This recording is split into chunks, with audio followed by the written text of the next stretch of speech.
was on a chipper demo with a dealer rep last week when one of the customers asked what the capacity of the chipper was. Without missing a beat, his buddy said, "If it fits, it chips." And then they laughed and looked over at me like they knew it wasn't exactly the right answer.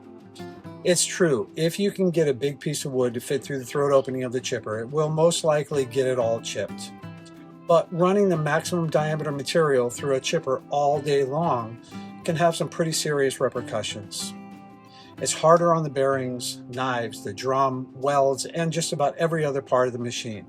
I compare it to runners. You wouldn't ask a marathon runner to sprint all day long, so you really wouldn't want to make your chipper work all day at full bore either. So then how do you tell what a chipper's capacity is? Well, the general rule of thumb is to run material that's approximately 2 inches smaller than the smallest throat opening dimension.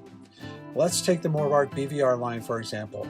The BVR 13 has a throat opening of 14 inches by 17¼ inch, so we would call that model a 12-inch chipper. In other words, the BVR 13 will take a steady diet of 12 inches all day long with the occasional 13 to 14-inch piece.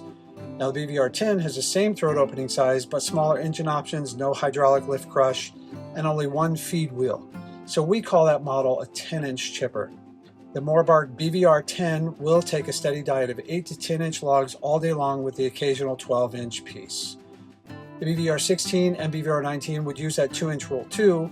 With a 17-inch by 25.5-inch throat opening, the 16 will be a 15-inch capacity chipper, and with a 20-inch by 25.5-inch throat opening, the 19 would be an 18-inch capacity chipper. And by the way, that 18-inch capacity BVR 19 with a CAT 174 is under 10,000 pounds, as long as you don't put any options like a winch or hydraulic chute on it. So is it right that if it fits, it chips? Sure, but at what cost? You've just invested a substantial amount of money in an important piece of equipment. Why decrease the life of it to get some larger logs through it? Remember, how you treat your machine and regular maintenance are key to its longevity. Grease all the grease points. Keep your knives sharp and belts tight, and keep that anvil gapped properly, otherwise you'll just be hammering that wood instead of cutting it.